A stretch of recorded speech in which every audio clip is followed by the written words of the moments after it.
ఇవాళ ప్రత్యేకించి YCP social మీడియాలో పోస్టులు చూస్తూ ఉంటే నవ్వు వస్తుందండి. అసెంబ్లీ సమావేశాలకు వైఎస్ జగన్మోహన్ రెడ్డి హాజరవుతారు.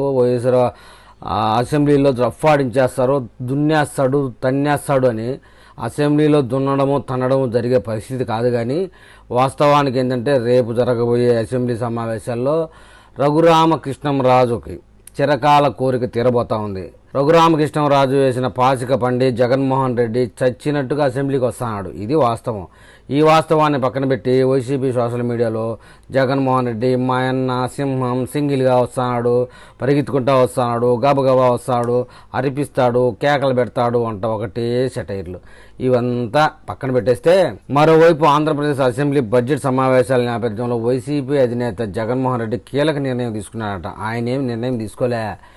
మన త్రిపులార్ గారు వేసిన పాచికి చచ్చినట్టు అసెంబ్లీకి హాజరు కావాల్సి వస్తుంది. లేదంటే డిస్క్వాలిఫై చేసేసి పులివెందల్లో మళ్ళీ ఎన్నికలు పెడతాడు. ఈ ఎన్నికల సందర్భంలో జగన్మోహన్ రెడ్డి గెలిచే అవకాశమే లేదని ప్రతి వైసీపీ కార్యకర్త, నాయకుడు, వైసీపీలో ఉన్నటువంటి ప్రతి వాళ్ళకి తెలిసిందే. ముఖ్యంగా పులివెందుల ప్రజలకు మరీ బాగా తెలుసు. ఇప్పుడున్న మూమెంట్లో మళ్ళీ ఎవరు లేరా ఉప ఎన్నిక, ఒక పక్క చెల్లెలు, తల్లి, అసలు నా పార్టీలో కూతుని వాళ్ళ నా మీద వేసే అపవాదు వల్ల నాకు చాలా చెడ్డ పేరు ఉంది, మళ్ళీ గెలిచే అవకాశమే లేదని చెప్పేసి భయపడినటువంటి జగన్మోహన్ రెడ్డి చచ్చినట్టుగా అసెంబ్లీకి హాజరవుతారు.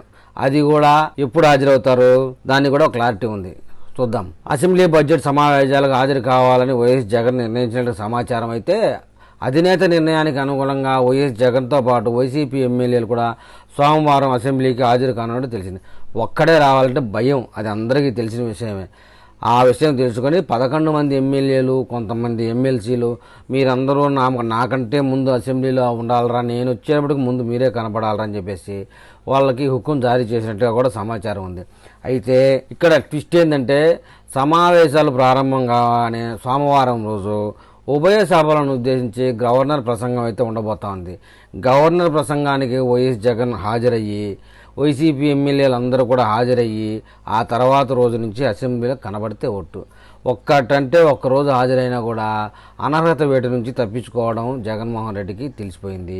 కాబట్టి ఆ ఒక్కరోజు హాజరయ్యి గవర్నర్ ప్రసంగాన్ని వ్యతిరేకించడమో సమర్థించడమో చేసి ఆ తర్వాత మళ్ళీ అసెంబ్లీకి చుట్టుపక్కల తాడేపల్లి ప్యాలెస్లో కూడా ఉండకుండా బెంగళూరు ప్యాలెస్కో లేకపోతే పులివెందుల ప్యాలెస్కో పారిపోవడం అనేది జరుగుతుంది అని చెప్పేసి వైసీపీలోని వర్గాలే చెప్తా ఉన్నాయి. ఇది యథార్థం. ఈ విషయంపై మరి వైసీపీ వర్గాలు కానీ మన తెలుగు ప్రజలు కానీ ఏమని కామెంట్ చేస్తారో చూద్దాం.